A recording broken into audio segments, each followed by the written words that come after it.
আমরা এই মুহূর্তে আছি কামালপুরের অভিযান সংঘের 111 ফুটের দুর্গা মণ্ডপে।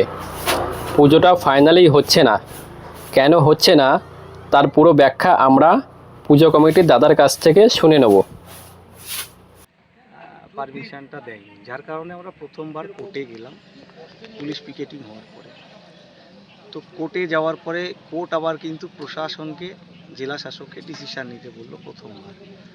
তো সেই ক্ষেত্রে কি হলো, জেলা শাসক আবার নেগেটিভ দিল, না তাদের ডিসিশানটা পুরোটা করা যায়।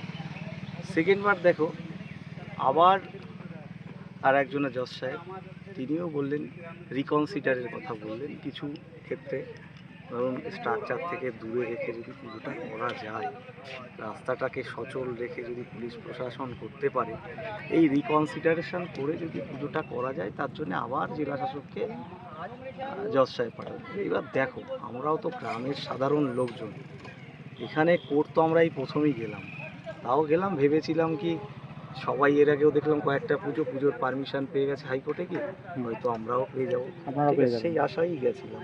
কিন্তু দেখ আক্ষেপ তো আমাদের হাইকোর্টের ওপরও হয়। পুজো দোরগোড়ায় দাঁড়িয়ে পুজো তো আর হচ্ছে না।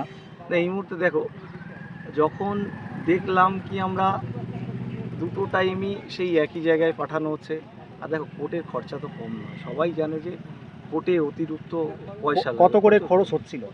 ওটা ঠিক, ওটা অনেকটাই আনুমানিক এটা বলা যাবে? ওটা 1,20,25 করে ওই রকম হয়ে যাচ্ছে, অনেক টাকা তাহলে বেরিয়ে গেছে, ডেটের পর ডেট যত গেছে টাকাও বেড়ে গেছে। সেটা তো একটা যাই, ঠিক আছে। এবার দেখো আমরা তো আর যদি এখান থেকে পেয়ে যেতাম তাহলে তো যেতাম, আমরা ভেবেছিলাম একটা দুটো শুনানিতে হয়তো হয়ে যাবে, কিন্তু যখন দেখছি একবার এদিকে একটা ফুটবল খেলার মতো আমরা হয়ে গেছি, এদিককার জল ওদিকে, ওদিককার জল এদিকে। দেখো গ্রামের কাছে তো অত পয়সাও নেই, হয়তো মানসিকতায় জেদ ছিল তাই ঠাকুর তৈরি হয়েছে, কিন্তু না, আর এই পুজোটা করতে গিয়ে তো টোটালি গ্রামের সাধারণ মানুষের পয়সায় তৈরি হয়েছে, সবাই জানে এখন অবধি, উইদাউট স্পন্সরশিপ, মানে কোনো রকম স্পন্সরশিপ নেই। এই যে কথাটা আমি স্পন্সরশিপ তোমাদের বলছি, এটার গল্পটাও আমি পুজো করার আগে জানতাম না যে স্পন্সরশিপ বলে কোনো জিনিস হয়। তো যখন জানতে পারলাম সেটা হচ্ছে এই পুজোটা যখন আমি স্টার্ট করলাম, তারপর থেকে মোটামুটি কয়েকজনা স্পন্সরশিপ আমাদের সাথে যোগাযোগ করলো। তো কেউ বললো দাদা অমুক 10 লাখ চাইছে, আপনারটা কত হবে, হয়তো মানে তখন আমারই নিজেরই একটা মানে অ্যাডভার্টাইজমেন্টের জন্য এরকম 5-7 জন আমাকে ফোন করেছিল অলরেডি। আমি চিন্তা করলাম যে তাহলে এই পুজোর ক্ষেত্রে যে এই যে কী সিস্টেমে পুজো হচ্ছে, আমরা তো গ্রামে সবাই জানি পকেটের পাড়াতে চাঁদা তুলে পুজো করি, যেহেতু এটা বিশ্বের বড় দুর্গা তৈরি করেছিলাম সেটা একটা অন্য কারণে তৈরি করেছিলাম, যেটা হচ্ছে গ্রামের যাতে ইনফ্রাস্ট্রাকচার উন্নয়ন হয়, সমস্ত কিছু যাতে, দেখো এটাও অনেকের কথা থাকে যে পুজো করে আপনি কি করে গ্রামের ইনফ্রাস্ট্রাকচার তৈরি করবেন। তো দেখো আমরা যে এটা বলেছিলাম একটা প্রজেক্ট মা দুর্গার পুজো তো 54 বছর ধরে মন্দিরে করেই এসেছি, সেই সাথে ধরো এই বড় দুর্গাটা যখন হচ্ছে তোমরাই দেখো কত জায়গার থেকে লোক আসছে, এখনো লোক আসছে, আশা করি আসবে সবাই আসবে, ঠিক আছে।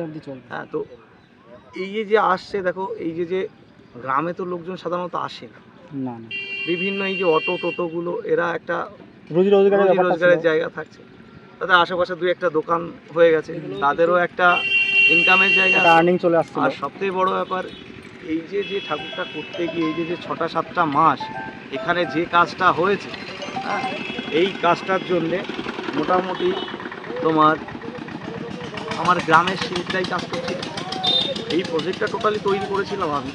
হ্যাঁ, এটা একটা চিন্তা ভাবনা ছিল কি যে যদি এখানে আজকে 40 থেকে 45 জনা 6 মাস ধরে কাজ করে, তাদের একটা ইনকাম সোর্স যদি বলো আমার গ্রামের আছে, পাশের গ্রামের আছে, যে শিল্পীরা ছিল, এমন শিল্পীও আমাদের সাথে ছিল যে 2বার রাষ্ট্রপতির কাছে সম্বর্ধিত হয়েছে, এবং তোমার মানে ভালো ভালো শিল্পী যেটা বলে, কেউ রাষ্ট্রপতির পুরস্কারপ্রাপ্ত শিল্পীর কাছ থেকে কাজ শিখেছে। তো সমস্ত ধরনের শিল্পীরাই কিন্তু আমার এখানে ছিল। এবার এদের দিয়ে চিন্তা করেছিলাম কি একটা টিম তৈরি হয়েছিল, যেটা কিনা মাটির সাথে ফাইবারের সাথে স্ট্রাকচার, এই টোটাল টিমটা যদি তৈরি হতো, এখানে আস্তে আস্তে কী হচ্ছে অনেকগুলো অর্ডারও কিন্তু এসছে, কালী পুজোর অর্ডার এসছে, জগদ্ধাত্রী পুজোর অর্ডার এসছে, আমি শুনতে পেলাম যে আরংঘাটে একটা অর্ডার পুজো হবে। তো সেইভাবে কি হচ্ছে, আমি তখন চিন্তা করলাম যে এইটাকে যখন হাইলাইট করার পরে এদেরকে যদি আমি একসাথে করে রাখতে পারি, ঠিকঠাক করে প্রজেক্টগুলো রেডি করতে পারি, তাহলে কিন্তু এখানে একটা গ্রামীণ অর্থনীতির একটা পরিবর্তন আসবে। আজকে 40টা শিল্পী কাজ করছিল, কালকে 200টা শিল্পী কাজ করবে, পরে 500 টাকা শিল্পী কাজ করবে। গ্রামের দিকে তো কেউ তাকায় না। গ্রামের ইনফ্রাস্ট্রাকচার রেডি করতে গেলে গ্রামের লোককেই করতে হবে। আমরা মনে করেছিলাম যে ধরো আজকে এটা ওকে বলছি আমরা, যা হোক যেভাবেই হোক 60 লক্ষ টাকা খরচা হয়েছে এখানে অবধি। হয়তো সবাই বলছে গ্রামের এত টাকা নেই তো কেন করার দরকার আছে, কিন্তু দেখো সবাইকে সিস্টেমকে যখন পরিবর্তন করতে হয় তখন তাদেরও ত্যাগ করতে হয়।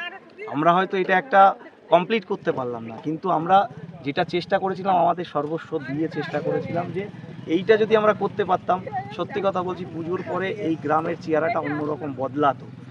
কিভাবে বদলাতো এটা মানুষই দেখতে পেত। এখনই বদলাচ্ছে যে কিনা লোকজন এখানে একটা ভিজিটিং পয়েন্ট তৈরি করে দিয়েছে। কিন্তু দেখো ওই বললাম যে এই যে শিল্পটা রয়েছে এটাকে একসাথে যদি রেডি করা যেত, অলরেডি কিন্তু আমার বিভিন্ন জায়গা থেকে ফোন এসছে। ইভেন তোমাদের বলি, এই ঠাকুরের কদর হয়তো এখানে হয়নি, আমেরিকা থেকে একটা রিয়েল এস্টেট কোম্পানি কিন্তু যোগাযোগ করেছে এই বড় স্ট্রাকচারের জন্য। কারণ এটা তৈরি হয়েছে ওয়ার্ল্ড ক্লাস লেভেলের, এটা আমি বারবার করে বলেছি, হয়তো আমাদের দেখানোর